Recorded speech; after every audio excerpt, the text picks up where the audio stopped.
आज शिव की शिष्यता की व्याप्ति जिस तरह हर इंसान के दिल में हो गई है, ये चरितार्थ हो गया कि शिव के शिष्य साहब हरिनानंद जी ने उस भगवान को हर इंसान के दिल में धड़का दिया।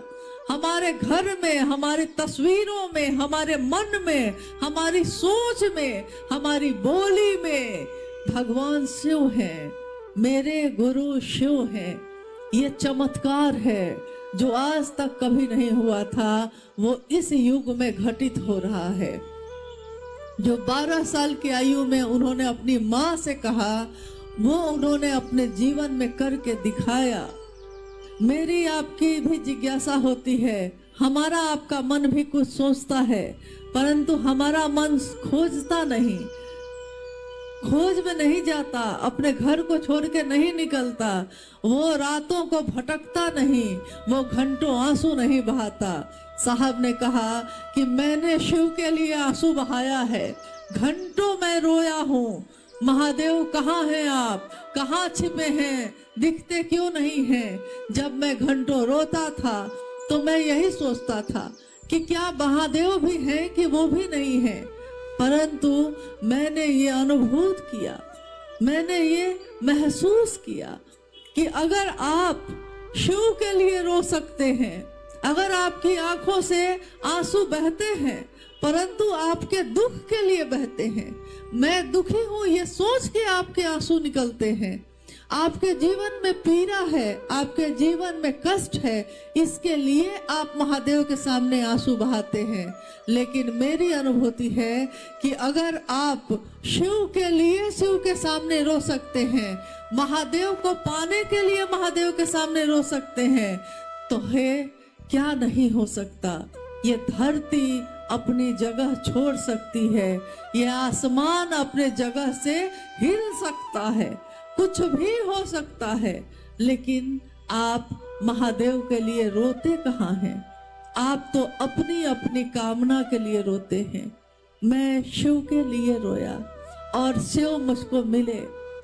आपके टेलीविजन में चीजें दिखाई देती हैं, महादेव दिखाई नहीं देता। मेरे टेलीविजन में महादेव दिखाई देता है।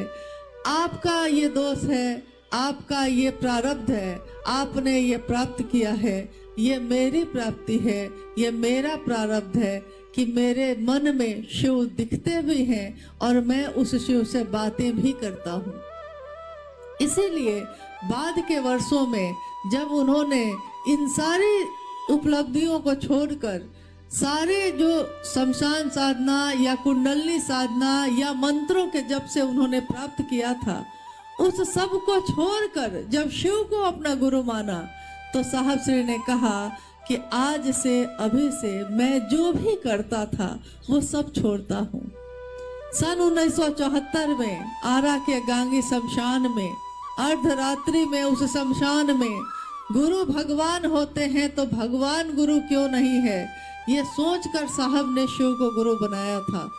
और उन्होंने उस शिव के सामने शर्त रखी, जबकि साहब ने कहा कि कोई शर्त होती नहीं प्यार में, मगर प्यार शर्तों में तुमने किया।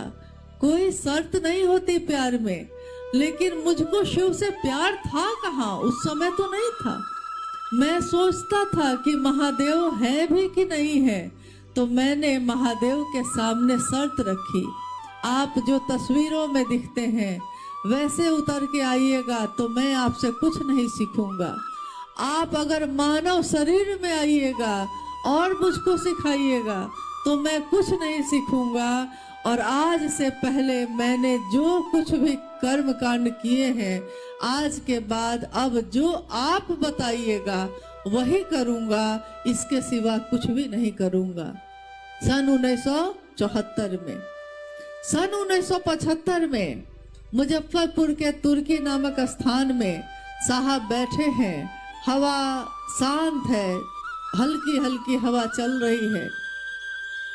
साहब एक कुर्सी पे बैठे हैं, हवा के झोंके के साथ नमः सांसों पे चढ़ता चला गया और सिवाय सांस से उतरता चला गया।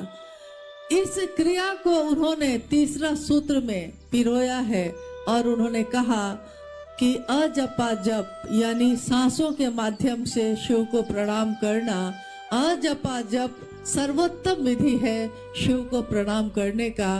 शिव का प्राण मंत्र जब जप करता के मन का मंत्र बन जाता है, प्राण का मंत्र बन जाता है।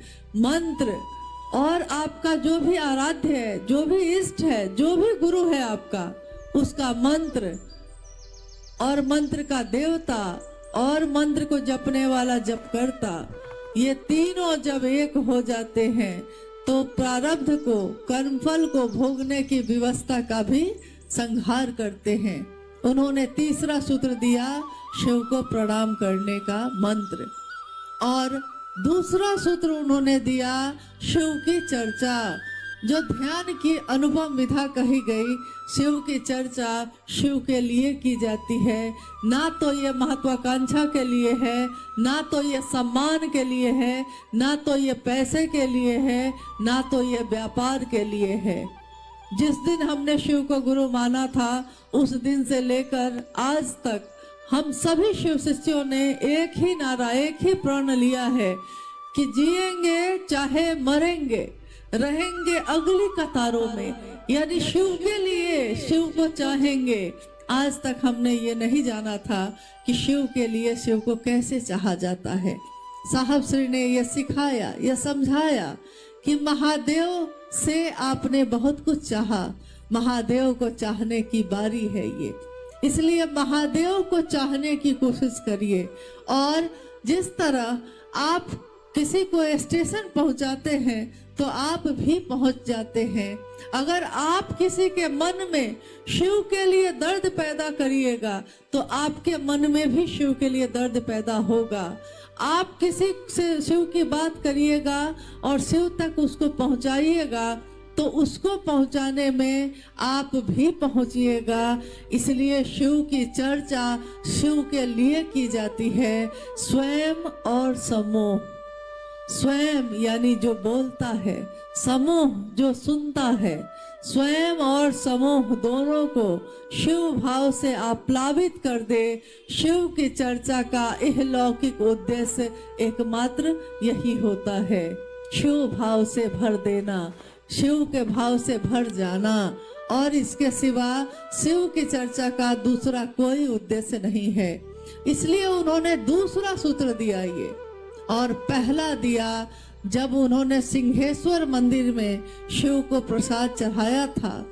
जब लोगों ने उनको कहा कि आपके घर में प्रसाद चढ़ता है, क्या पता प्रेत खाते होंगे, अगर आप सिंहेश्वर मंदिर में प्रसाद चढ़ाइएगा तो मैं समझूंगा कि महादेव आपका प्रसाद खाते हैं। उस पे साहब श्री ने जवाब दिया था, उन्होंने कहा कि क्या सिंहेश्वर मंदिर में प्रेत नहीं आएंगे? तो लोगों ने कहा कि नहीं, सिंहेश्वर मंदिर जो मधेपुरा में है, सिंहेश्वर मंदिर ऋषि श्रृंगी के द्वारा स्थापित है और उसमें ऊर्जा का चक्र स्थापित है, उसमें कोई भी नकारात्मक ऊर्जा प्रवेश नहीं कर सकती। इसलिए अगर आपने वहां प्रसाद खिला दिया तो मैं समझूंगा कि सचमुच में शिव प्रसाद ग्रहण करते हैं। साहब मां नीलामानंद जी को लेकर उस प्रांगण में पहुंचते हैं। रास्ते में प्रसाद के लिए 50 रसगुल्ले अरुणा होटल से खरीदे जाते हैं और सबको लेकर साहब मंदिर पहुंचते हैं।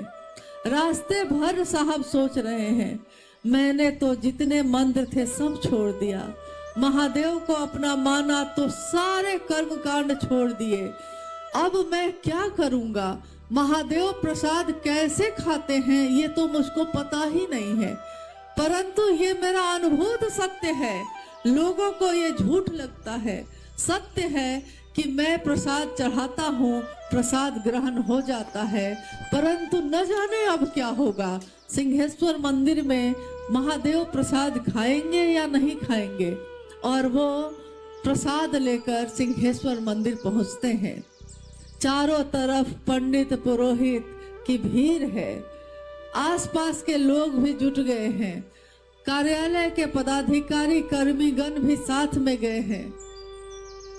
सबके बीच प्रसाद को, रसगुल्ले को थाली में सजाया जाता है 50 रसगुल्ले गिने गए। कितने रसगुल्ले हैं? तो प्रसाद क्या है?